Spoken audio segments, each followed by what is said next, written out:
पहिला गुरुवार हा मी इथं दरवेळेला एक ग्रुप घ्यायला येत असतो. म्हणजे एखाद्या पर्टिक्युलर विषयावर माझी गोष्ट सांगायला आणि ती गोष्ट केल्यानंतर मला आयुष्यात झालेला फायदा शेअर करायला मी इथं येत असतो पहिल्या गुरुवारी. हे का बोलतो मी? हे जर मी बोलत राहिलो नाही तर मी विसरेन.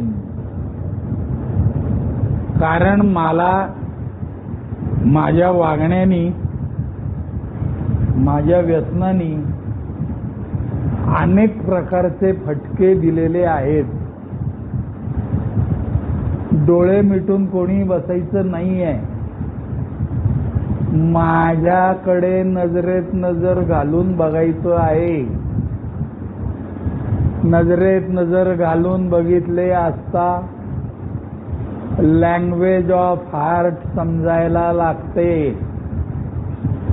आज मी जे बोलणार आहे त्यामुळे मोस्ट प्रॉबेबली तुमच्यातल्या प्रत्येकाचं आयुष्य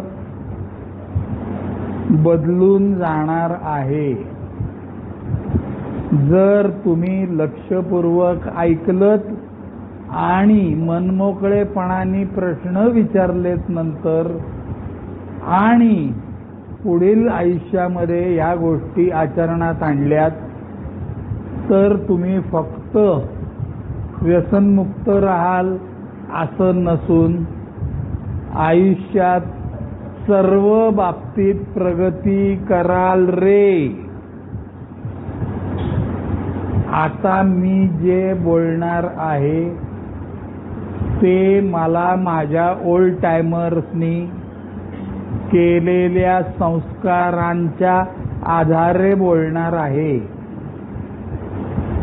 मी माझ्या ओल्ड टायमर्सचा अत्यंत आभारी आहे व राहणार आहे. कारण त्यांनी मला घडवलं आणि नेमकं आयुष्यात काय करायचं ते त्यांनी मला नुसतं सांगितलं नाही तर माझ्याकडनं करून घेतलं. याचा अर्थ ते रोज सकाळी माझ्या घरी येऊन क्लास घ्यायचे माझा असं नव्हतं. तर मी रोज त्या एच्या मीटिंगला जात राहिलेलो असल्यामुळे वेळोवेळी ते माझ्या कानावर पडायचं आणि ते तसं वागतायत की नाही हे मला बघायला मिळायचं. आणि मग अशोकराव मला त्याची खात्री पटायला लागली आणि मग माझं जीवन बदललं. तर मी जसजसा मध्ये जायला लागलो तसतसा व्यसनमुक्त मित्रांच्यात वावरायला लागल्यावर मला व्यसनमुक्त स्वतः राहण्याची गोडी आपोआप लागायला लागली. कारण तिथं जाऊन सुद्धा मी उठाबशा काढत होतो. जरा जास्तच निर्लज्ज होतो. त्यामुळे 8 महिने उठाबशा काढल्या. पण शेवटी मला एक दिवस लाज वाटली की सालं हे चाललंय ते काय बरं नाही चाललेलं. मग मी मदत मागितली. मला मदत मिळाली. कसली मदत मिळाली तर दारू न पिण्यासाठीची मदत मिळाली. मी मदत कधी मागितली तर पिण्यापूर्वी मागितली. आणि कशी मागितली तर मला कसं तरी होतंय मला दारू प्यायची वाटतेय हे शब्द मी माझ्या तोंडातनं बाहेर काढले पिण्यापूर्वी. मला त्यांनी मदत केली आणि माझी दारू थांबली. पण दारू थांबून सुद्धा मी आनंदी नव्हतो. दारू थांबून सुद्धा माझी प्रगती होत नव्हती. दारू थांबून सुद्धा मला जे आयुष्यात मिळवायचं होतं ते मला मिळत नव्हतं किंवा मिळवता येत नव्हतं. आणि परत एकदा मी मदत मागितली. काय हो म्हणलं असं काय होतं? म्हणलं काय झालं तुला? म्हणलं काहीच मनासारखं होत नाहीये. माझं इन्कमही वाढत नाही. माझं घरही शांत नाहीये. मला समाजात कोणी विचारत नाही. काय चाललंय? मला रात्रीची झोप येत नाही. मन शांत नाही. काही नाही. असं का होतंय? तर त्यांनी मला सांगितलं दारू न प्यायल्याने या सगळ्या गोष्टी मिळतात असं नाहीये. दारू न पिणं म्हणजे चांगलं. मला काय वाटायचं, मी दरवेळी वडिलांना आणि बायकोला सांगायचो की आता मी पितोय का, आता मी चांगलं वागतोय की नाही. तर दारू न पिणं म्हणजे चांगलं वागणं नाही समीर. दारू न पिणं म्हणजे रवी नीट वागणं आहे. नीट वागणं आणि चांगलं वागणं याच्यात फरक आहे की नाही रे, का नाहीच आहे ना रे. चांगलं वागणं म्हणजे चांगलं वागणं, नीट वागणं म्हणजे शेण न खाणं. शेण हल्ली मी खात नाही, मग काय आता ऑस्कर देऊ का तुला, नाही. शेण हल्ली खात नाही, मग करतो काय तू, काहीतरी चांगलं खातो.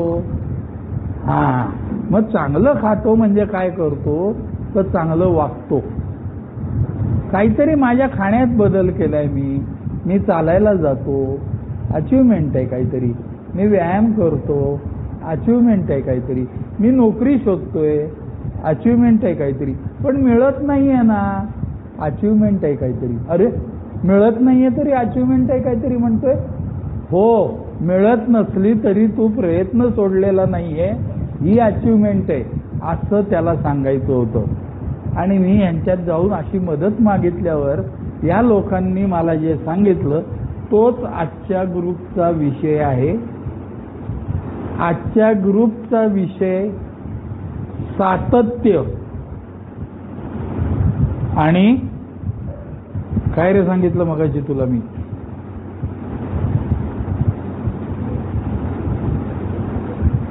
कन्सिस्टन्सी आणि काय रे, मी नाव विसरलो बघ. एक मिनिट थांब जरा, माझ्याकडे मोबाईलमध्ये लिहिलेले, मी व्यवस्थित विचार करून आलोय. हा माझ्या डोक्याला दारूनी दिलेला मार आहे. पहाटेपासून आज मी विचार करून आलोय या विषयावर बोलायचं, आणि इथं बोलायला आल्यानंतर विषयाचं नाव आठवत नाही. हा 25 वर्ष झाली तरी माझ्या मेंदूला दिलेला दारूनी मार आहे विनायकराव, हे मला कळलं पाहिजे. प्रॅक्टिस अँड कन्सिस्टन्सी, सातत्य. आणि प्रॅक्टिसला काय म्हणतात रे मराठीत, सराव. करेक्ट, सातत्य आणि सराव. मी कुठं कमी पडत होतो बघा. आता आज तुम्ही प्रत्येकाने मी बोलत असताना स्वतःबद्दल पण विचार करा. ट्राय टू फाइंड, काय म्हणायचं त्याला, हा को म्हणजे काय त्याला हे म्हणतात रे, डोंट कम्पेअर, ऑब्झर्व द कॉम्पॅटेबिलिटी. तुलना न करता तुमच्यात आणि माझ्यात कोणत्या गोष्टीचं साधर्म्य आहे हे तपासायचं प्रयत्न कर तू चंद्रशेखर. मी जेव्हा विचार करायला लागलो आणि मदत मागितली तेव्हा या लोकांनी मला ॲप्रोप्रिएट वर्ड्समध्ये सांगितलं, आजपासनं तू स्वतःच्या वागण्यात काय बदल करायला पाहिजे हे तपास. आता काय, आता मी पितोय ना, नाही ना पिते, मग आता काय बदल करायला पाहिजे असं मी पोपटासारखं बोलण्यात एक नंबर असल्यामुळे विचारत होतो त्यांना. आणि ते म्हणले, अरे consistency of inconsistency is your problem. कुठल्याही गोष्टीचं सातत्य तुझ्या अंगात नाहीये, हा तुझा प्रॉब्लेम आहे. मगाशी नाही का म्हटलं, आपल्याला मधनं चांगलं वागायचे उमाळे येतात. ते उमाळे हा शब्द का रे आला, तर मला खूप वेळा चांगलं वागायचं, पैसेवाला व्हायचं घरच्यांना आनंदी ठेवायचं, मानाने जगायचं, छान वागायचं असं कळायचं बरं का मला. परंतु मी ते तसं वागत नाहीये हेही मला कळायचं. मग परत मी वागायला लागायचो. परत वागायला लागायचो म्हणजे काय तर त्याच्यात खंड पडायचा. बरोबर आहे. म्हणजेच माझ्यात नीट वागण्यात सुद्धा मी दारू पीत नाहीये म्हणजे मी नीट वागतोय. पण मला जसं मी ज्याप्रमाणे जगाला देईन त्याप्रमाणे जग मला देणार आहे हे वाक्य मी विसरायचो. आणि मी जगाकडनं खूप काही चांगलं अपेक्षित करायचो आणि जग मला काही चांगलं अपेक्षित हवं ते देत नव्हतं. नाही मला नोकरी मिळत होती, मिळाली तर ती टिकत नव्हती. कारण मी जाणीवपूर्वक प्रयत्न करत नव्हतो. आत्ता मी आज इथं जाणीवपूर्वक हा शब्द मुद्दाम जाणीवपूर्वक वापरतोय. कारण आपण जोपर्यंत बाळासाहेब कुठलीही गोष्ट जाणीवपूर्वक करत नाही ना तोपर्यंत आपल्याला यश येत नाही. मला जाणीवपूर्वक प्रयत्न करायला लागतात कुठल्याही गोष्टीसाठी.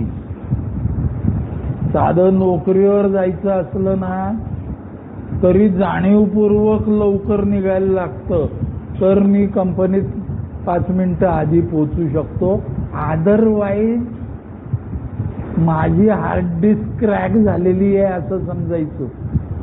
आणि 8ची ड्युटी असेल तर मी कधीच 8:05 किंवा 8:10च्या आत कामावर पोचायचो नाही. कारण माझी हार्ड डिस्क क्रॅक झाली आहे म्हणजे काय झाले माझ्या कॅज्युअल अप्रोचनी माझ्या वृत्तीत बदल केलाय. त्याला काय झाले 8 काय आणि 8:10 काय. पण मग त्या किर्लोस्करांनी जेव्हा नियम काढला ना 8:11 झाले ना की मग याचा इन्सेंटिव्ह कट.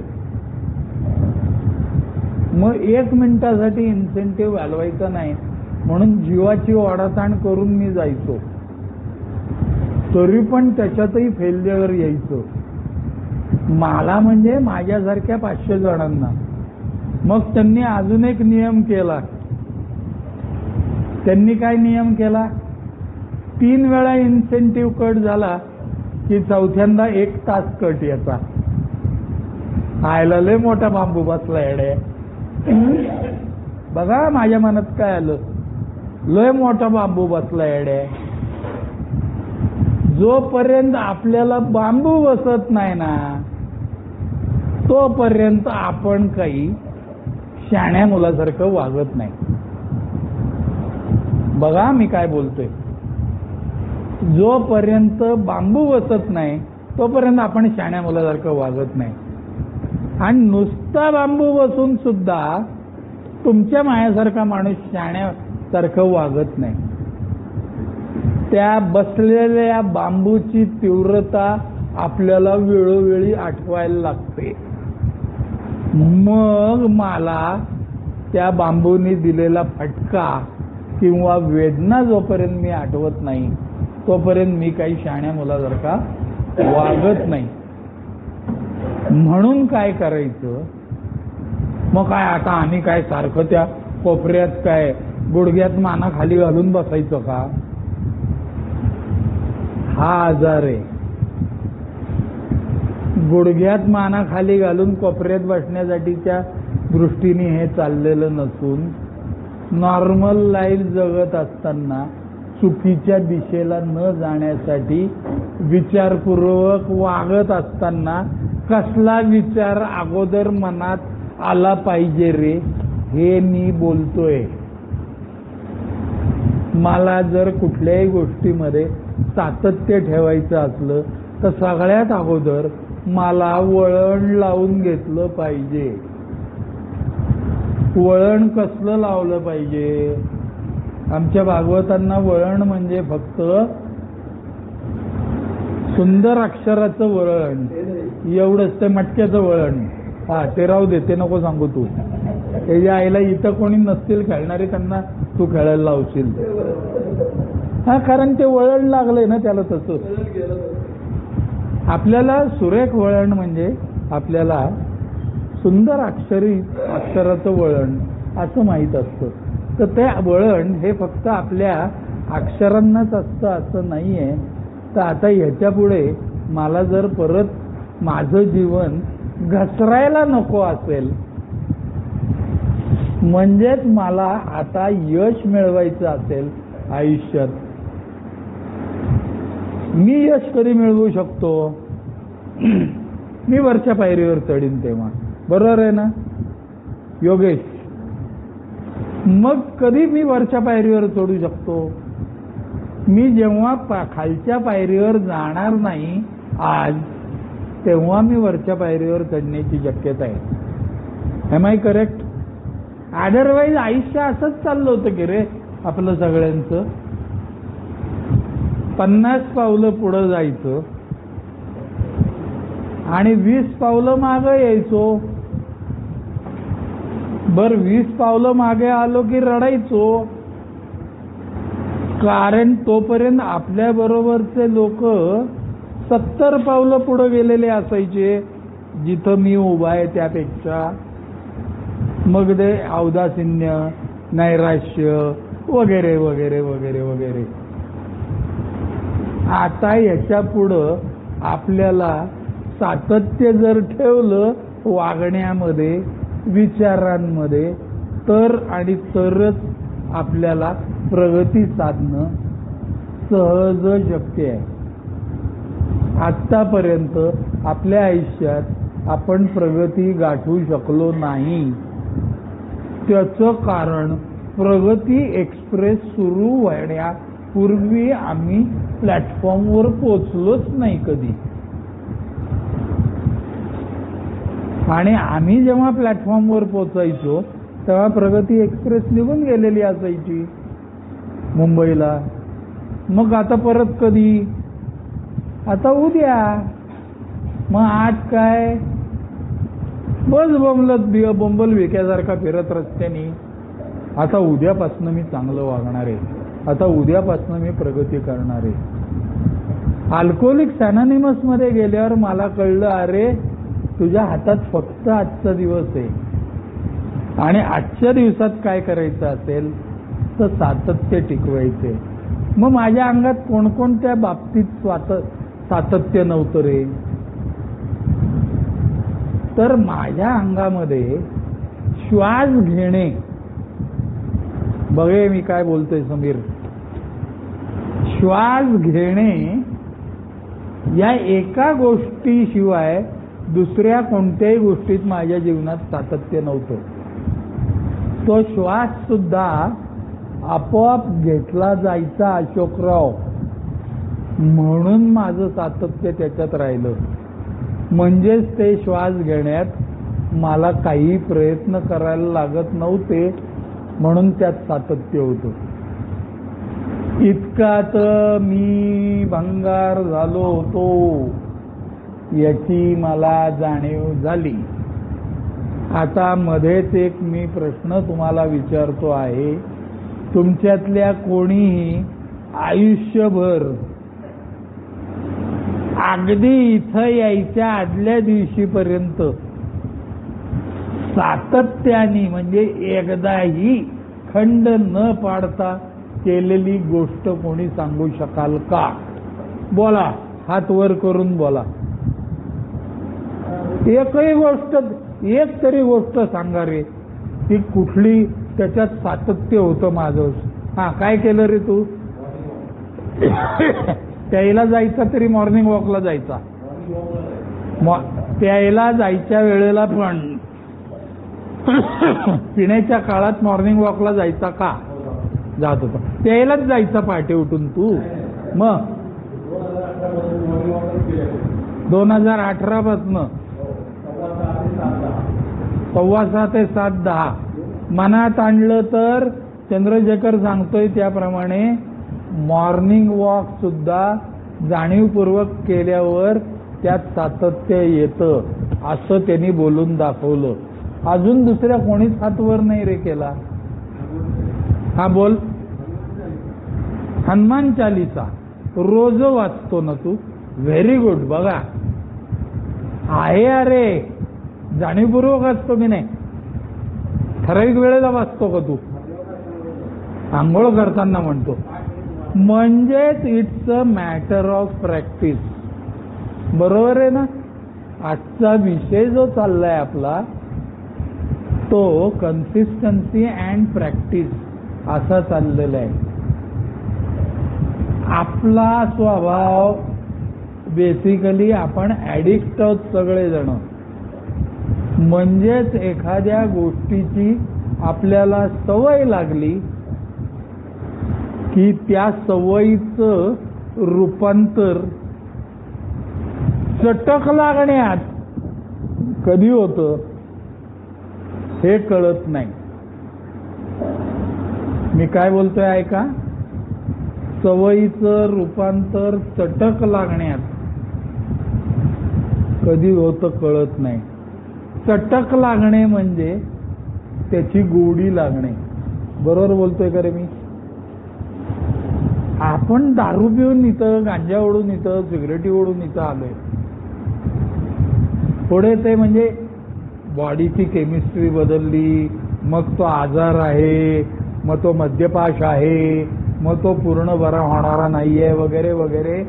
ते आत्ता मी बोलत नाहीये. आत्ता मी फक्त प्रॅक्टिस अँड कन्सिस्टन्सी.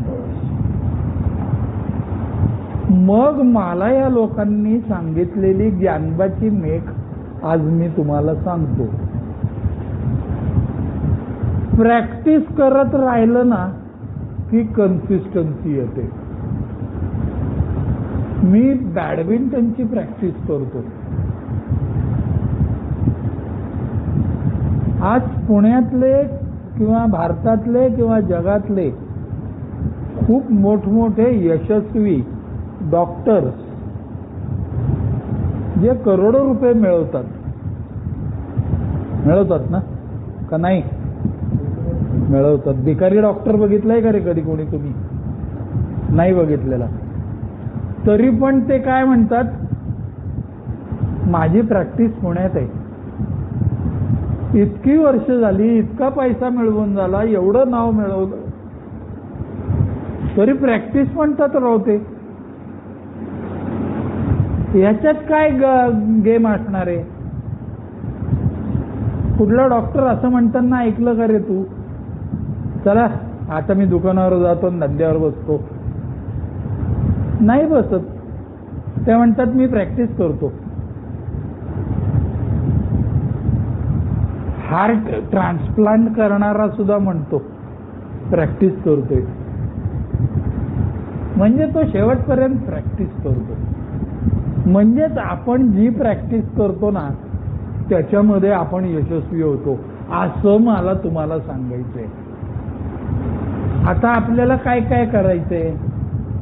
इथं दारू मिळत नाहीये म्हणून पित नाहीये ते ठीक आहे. इथनं बाहेर पडल्यानंतर सुद्धा तुम्ही पिणार नाहीये, ठीक आहे. पण नंतर का स्लीप होते आपली? तर आपण न पिण्याची प्रॅक्टिस ठेवत नाही. पटतंय का? मग आता पितच नाहीये की मला झालीच की प्रॅक्टिस, असं नसतं ते. डॉक्टर जेव्हा घरात बसतो, ऑपरेशन थिएटरमध्ये जात नाही, तेव्हा म्हणतो का आता झाली माझी प्रॅक्टिस, आता नाही केली मी बायपास तरी चालेल? नाही चालणार त्याला तसं. तो विसरेल किंवा तो त्या क्षेत्रामध्ये आलेली कुठली गोष्ट आपल्याला सातत्याने प्रगती करायची असेल त्या विषयात, तर आपल्याला we have to be in touch with that practice, नाही का? त्या क्षेत्राची आपण प्रॅक्टिस करत राहिली पाहिजे. आपल्याला व्यसनमुक्त राहायचं असेल तर आपण व्यसनमुक्त मित्रांच्यात वावरलं पाहिजे. मला पैसे मिळवायचे असतील तर मी कसली प्रॅक्टिस केली पाहिजे रे मंदार? कसली केली पाहिजे? पैसे मिळवायची प्रॅक्टिस केली पाहिजे, पैसे कमवण्याची प्रॅक्टिस केली पाहिजे.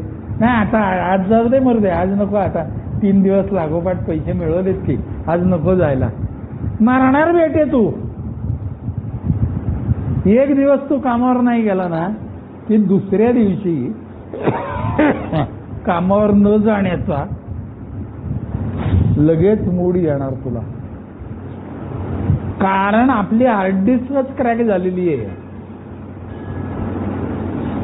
कुठल्याही गोष्टीमध्ये सातत्य नसण्याचंच सातत्य आपल्या अंगात असल्यामुळे मग कधीतरी 15 दिवसानंतर एकदम उपरती होते.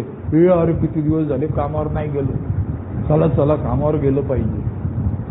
मग जायला निघालो की मग मनात विचार येतो, यायला इतके दिवस नाही गेलो रो, साहेब लय बसडल आपल्याला, मग उद्या जाऊ,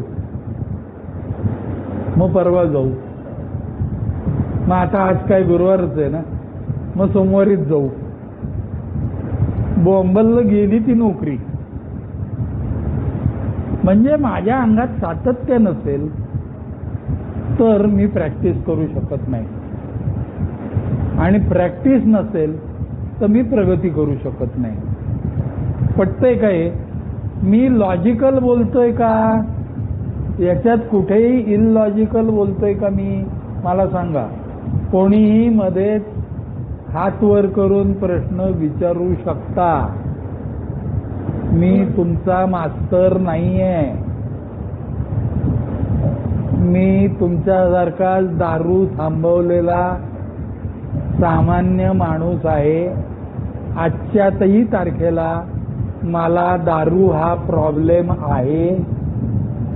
दारू हा प्रॉब्लेम आहे याचाच अर्थ मी जर जाणीवपूर्वक न पिण्यासाठी प्रयत्न केले नाहीत तर मी परत घसरू शकतो, असा माझा इतिहास आहे 25 वर्षापूर्वीचा. म्हणून मी हे बोलतोय. मी गेली 25 वर्ष माझ्या वागण्यात प्रॅक्टिस केलेली आहे. अगोदर नीट वागण्याची आणि नंतर चांगलं वागण्याची. एवढं असूनही आजही मी मधनं माझ्या बायकोचे टोले खातो. मधनच कधीतरी ती म्हणते, आयुष्यात काय दिवे लावलेत माहितीये आम्हाला. त्या म्हणणार आहेत कारण आपल्या हातनं तेवढी सातत्याने जखमारी झालेली आहे. मग काय करायचं? मला आता प्रॅक्टिस कसली करायची? तर मला आता बेसिकली आज कसली प्रॅक्टिस करायची? तर आजच्या तारखेला मला सातत्याने एका दिशेने विचार करण्याची प्रॅक्टिस करायची. मग विचार कसले असले पाहिजेत? तर विचार हे नेहमी आता पुढे काय करायचं आहे राहुल, त्याचे विचार असले पाहिजेत मनात. काय करायचं नाहीये याचे विचार करून काही उपयोग नाही. नाही पण आता दारू प्यायचीच नाहीये. अरे ते ठरलं एकदा दारू नाही प्यायची, त्याच्यावर काय विचार करतोय रे? दारू नाही प्यायची याच्यावर काय विचार करतो? दारू नाही प्यायची तर करायचं काय याचा विचार कर. आता कळलं मला काय विचार करायचा ते. म्हणजे मला विचार काय करायचा हे सुद्धा मला कळत नव्हतं. म्हणजेच मी जे नेहमी म्हणतो ना, सगळ्यात अगोदर मला हे कळलं पाहिजे की मला काही कळत नाही.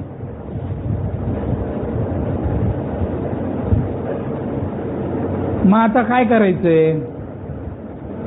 तर परवा म्हणलं तसं मला चांगलं जगायचंय. किती जगायचंय हे आपल्या हातात नाही. बघे, लक्ष देऊन ऐका. किती जगायचंय हे आपल्या हातात नाही. कोणाला वाटतं रे किती जगायचंय माहिती आहे आपल्याला, पण कसं जगायचंय हे माहिती आहे. पैसेवाला व्हायचंय हे माहिती आहे, घर आनंदी ठेवायचंय हे माहिती आहे, शांत चित्तानी जगायचंय मला हे माहिती आहे.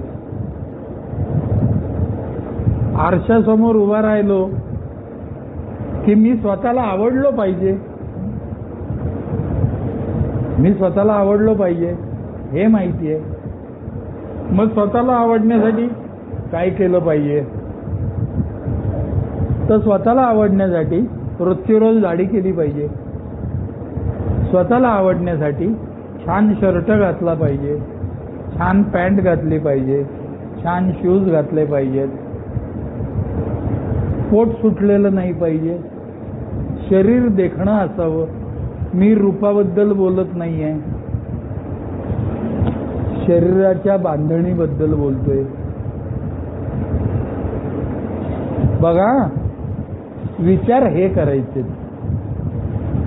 इथं राहून मला विचार काय करायचा आहे भागवत, तर मला विचार हे करायचे की पुढचं आयुष्य माझं कसं असेल आणि ते तसं असण्यासाठी मला काय केलं पाहिजे. बरं, माझ्या मेंदूला दारूनी दिलेला मार, माझ्या म्हणजे तुमच्यातल्या प्रत्येकाच्या, बरं का, कारण इथं तुमच्या माझ्यामध्ये करायला लागलो तर तुमच्या मनात लगेच विचार येईल तो बेवडा आहे, मी नाही. तसं नाहीये. प्रत्येकाच्या मेंदूला काही प्रमाणात का होईना मार हा दिलेलाच आहे. त्याशिवाय इथं काय म्हणजे डोनेशनची सीट म्हणून आणलेलं नाहीये तुम्हाला.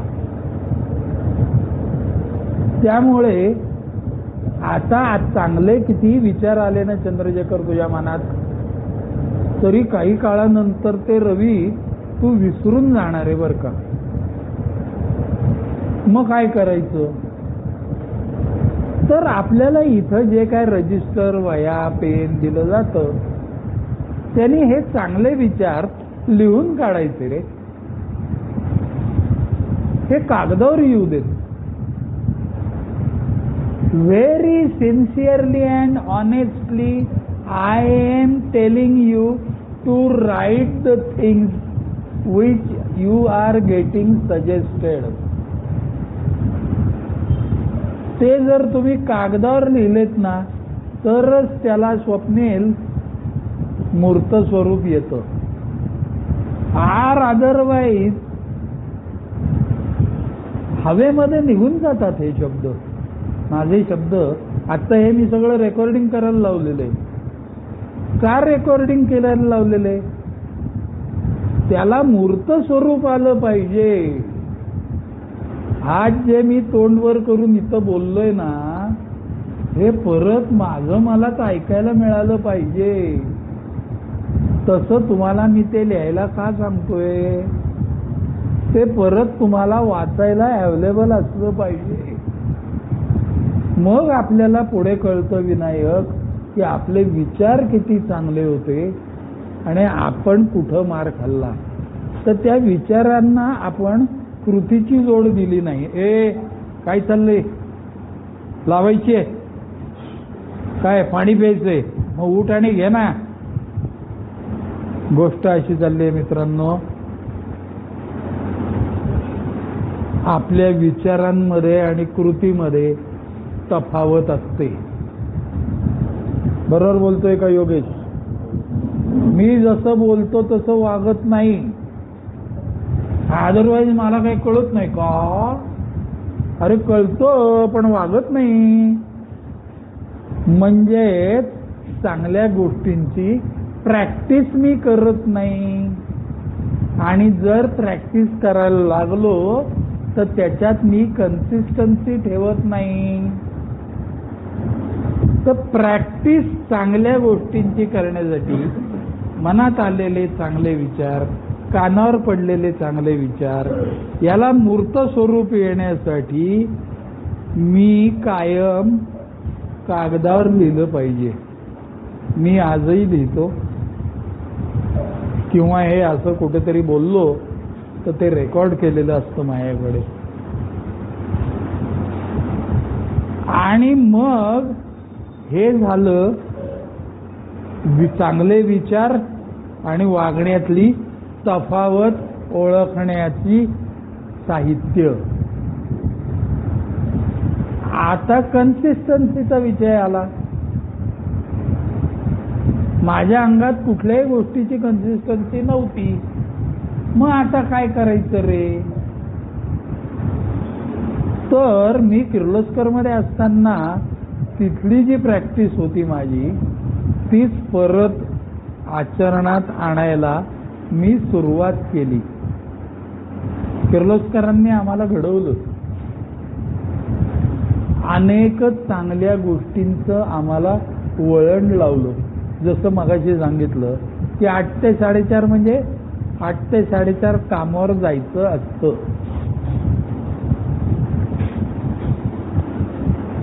वेळेवर कामावर पोचायचं असतं. दांडी मारून लवकर पळून जायचं नसतं. हे जसं केलं तसं कामाची यादी करा असं मला माझ्या साहेबांनी शिकवलं. तेव्हापासनं म्हणजे 77 पासनं मी ती कामाची यादी करतोय. मध्ये दारू पिण्याच्या काळामध्ये खंड पडला होता, पण मधनं चांगलं वागायचे उमाळे येतात. जरा 8 दिवस 15 दिवस दारू थांबली की मी लगेच कामाची यादी करायला लागायचो. पण नुसती यादी करून उपयोग नाही. मी त्याप्रमाणे वागायचो नाही. आणि मग परत 8 दिवसांनी माझ्या हातात काहीच कसं होत नाहीये रे माझ्या आयुष्यात असं म्हणून मी परत प्यायला जायचो. म्हणजे मी टू डू टुडेची यादी करण्यात सुद्धा कन्सिस्टन्सी ठेवत नव्हतो. आता ह्याच्या पुढे मला जर माझं जीवन बदलायचं असेल तर मला कन्सिस्टन्सी इज द मास्टर की ऑफ सक्सेसफुल लाईफ. सक्सेसफुल कशाला म्हणायचं हा विषय नंतर कधीतरी घेऊ आपण. परंतु अनसक्सेसफुल न होण्यासाठी मला अगोदर कन्सिस्टन्सी अंगात असली पाहिजे हे लक्षात आलं. आणि मग मी रोजच टू डू टुडेची यादी करायला लागलो. आणि मग टू डू टुडेची यादी केल्यावर मी त्याचा सिक्वेन्स ठरवायला लागलो. आणि मग त्या सिक्वेन्स प्रमाणे मी माझी कामं करायला लागलो. आणि मग माझ्या जीवनाला वळण लागलं. शेवटी चाललाय खेळ तो जीवनाला वळण लावण्याचा चाललेला आहे. लागलेलं वळण परत बिघडू नये याच्यासाठीचा चाललेला आहे. बरोबर बोलतोय ना मी? राजाराबाई जितकी वर्ष जगलोच की रे आपण. जसं मृत्यू हातात नाहीये आपल्या तसं किती काळ जगायचंय, कसं जगायचंय हेही आपल्या हातात नव्हतं. असं आतापर्यंत आपण जगत होतो. पण आता आपल्याला आज कळलेलं आहे की आपल्या अंगामध्ये सातत्य आणि प्रॅक्टिस याचा अभाव असणे हेच हा प्रॉब्लेम आहे आपल्या स्वभावातला. मग हे दूर केलं तर यश समोर आहे. आपण अल्कोहोलिक आहे म्हणजे काय? आपण वर्कोलिक आहे. बरोबर आहे की नाही? सामान्य माणसापेक्षा आपण काकणभर सरस आहे. इन ऑल रिस्पेक्ट आपण सरस आहे. मग आता ह्या गोष्टीचा आपण वापर करून घ्यायचा आहे आणि कालच्यापेक्षा आज चांगलं जीवन जगायचंय. हे जर केलं तर तुम्ही आनंदी व्हाल. तुम्ही परत दारूकडे जाणार नाही, मिळालेला क्षण घालवायचा नाही. पण मिळालेला क्षण घालवायचा नाही हे काय आम्हाला कळत नाही का? अरे हो रे, तुला कळतं पण लक्षात राहत नाही. मग लक्षात राहत नाही त्याला काय करायचं? तर लक्षात राहण्यासाठी मिळालेला क्षण घालवायचा नाही हे शब्द वेळोवेळी कानावर पडतील अशा संगतीमध्ये वावरायचं. मग अशी संगत कुठे असते? मला नाही माहिती कुठं असते. जिथं असेल तिथं जा. मी जातो, मी त्या ए मध्ये जातो, मी आत्ता जिथं आलोय या सेंटरला येतो, मी तुमची शेअरिंग ऐकतो. तुमची शेअरिंग ऐकल्यावर मला काय कळतं? आईला मी असाच होतो बरं का, आता मला तसं वागून चालणार नाही. व्हेरी गुड, चालला पुढं. आणि ना व्यसनमुक्त राहणं हे काही जीवनाचं अंतिम ध्येय नाही रे. आमचे हे हल्ली काय करतात? आमचे हे हल्ली दारू पित नाहीत. हो, तुमचे हे काय करतात? नाही, आमचे हे हल्ली दारू पित नाहीत.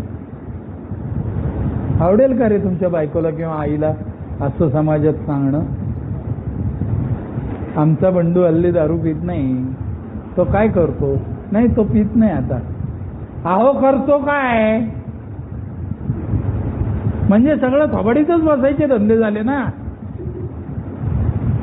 दारू नाही पित पण काही करत नाही म्हणजे आई बापाच्या आणि बायका पोरांच्या थोबाडीत मारायचे धंदे झाले ना. करायला नको का काहीतरी? काम धंदा नको करायला? पैसे नकोत मिळवायला? मग त्यासाठी काय? Practice makes man perfect. चित्रकार काय बॉर्न चित्रकार असतो का? 100 वेळा तो चुकल्यानंतर मग एकदा मोराचं चित्र त्याला काढता येतं. नाही तर पहिले 50 मोर फाडून फेकून दिले. बरोबर आहे की नाही? तसं आपल्याला साधं गायकाचं उदाहरण घ्या ना. प्रॅक्टिस केली की चांगलं गाता येणार आहे. हा, आता मला गाता येईलच चांगलं म्हणून गायला बसलो. अरे, गाण्यासाठी नुसती प्रॅक्टिस उपयोग नाही. त्यासाठी चांगला गुरु भेटायला लागतो, त्यासाठी तुझा गळा चांगला असायला लागतो, त्यासाठी तुला एके ठिकाणी बसून अगोदर ऐकायची प्रॅक्टिस करायला लागते, मग समजून घ्यायची प्रॅक्टिस करायला लागते. होय, मला वाटलं लगेच येतं गाणं. असं कुठं झटपट असतं होय? या जगात झटपट काय मिळत नाही. त्यासाठी कष्ट, शिस्त, सातत्य आणि प्रामाणिकपणा लागतो.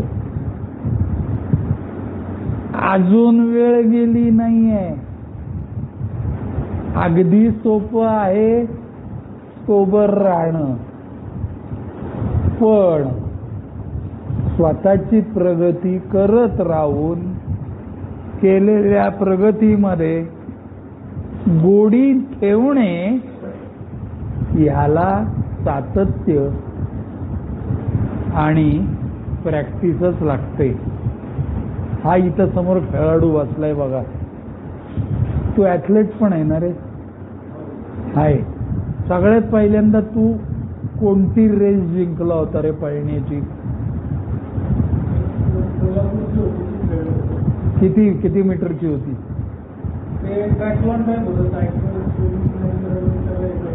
सायकल, स्विमिंग आणि रनिंग सगळं एकत्र होतं. मग तू तिन्ही मध्ये पहिला आला का? बघा, आहे का? तो सांगतोय मी पहिला आलो नाही, पण मी ते पूर्ण केलं. म्हणजे काय केलं? शेवटपर्यंत सायकल चालवली, शेवटपर्यंत पळत राहिला. का मध्येच तू खाली बसला असता तर कोणी फटके मारले असते का तुला? नसते मारले. पण ध्यास घेतला त्यांनी. पहिल्यांदा जेव्हा उतरला रेसमध्ये, काय पळण्याच्या शर्यतीत, तेव्हा त्याने ठरवलं होतं की शेवटपर्यंत जायचं. काय म्हणतात रे शेवटच्या याला? Winning point. आणि फायनलला पोचायचं. मग तू कधीच पाहिला नाही का आला पुढं आयुष्यात? हा, रँक वाढत. पहिला आलास का कधी तू? पहिला नाही आला. पण तो इथं बसून मनमोकळेपणाने सांगतोय पहिला नाही आलो. म्हणून आता प्रॅक्टिस सोडून दिली का तू? नाही सोडली. साधी गोष्ट आहे. दरवेळी सगळं पहिलंच आलं पाहिजे मी असं नाही आहे. सगळ्या गोष्टींमध्ये मी पहिला कसा येईन? प्रॅक्टिस नाही ते बघाय का? प्रॅक्टिस नाही केलं की संपला. तू संपशील बर का? तू संपशील. प्रॅक्टिस करायलाच पाहिजे. श्वास चालू आहे तोपर्यंत प्रयत्न चालू ठेवलेच पाहिजेत. विनिंग पॉइंट पर्यंत जायलाच पाहिजे. आजही नाही आलो राव पहिला मी. न येऊ दे. अरे पण उद्यापर्यंत जगला तरी तू, हे महत्वाचं आहे. म्हणजे मला काय सांगायचंय, प्रॅक्टिस मेक्स मॅन परफेक्ट. करत राहायचं, चालत राहायचं. मी गेली कित्येक वर्ष चालायला जातो बरं का मित्रांनो. 40 मिनिटं चालतो मी. का चालतो? मला एकदाच एकाने सांगितलं, ते मी तुम्हाला सांगतो आणि हा विषय थांबवतो. चालणाऱ्याचं नशीब चालतं. आणि हे खरं आहे बर का. चालणाऱ्याचं नशीब चालतं. इथनं बाहेर पडल्यानंतर जीवनात करेक्ट दिशेने चालायला लागा. तुमचं चांगलं नशीब वाट बघते. त्यासाठी सातत्य ठेवायचं आणि प्रयत्नात जसा खंड पडू द्यायचा नाही. चलते रहने का दोस्तों. प्रयत्नांती परमेश्वर म्हणतात. बरोबर सांगतोय मी. अजून परमेश्वर बघितलेलं नाहीये, पण परमेश्वराच्या जवळ जातो माणूस. देवाकडे जाण्या अगोदर देव दिसतोय नक्की आहे. ठीक आहे, जर प्रयत्न असतील तर आणि त्यात सातत्य असेल तर. ठीक आहे. आज मी जे काय बोललो त्या विषयावर कोणालाही काही प्रश्न असतील तर अत्यंत मनमोकळेपणाने विचारा रे. कुठलाही प्रश्न वेडगळपणाचा समजला जाणार नाही. बोला.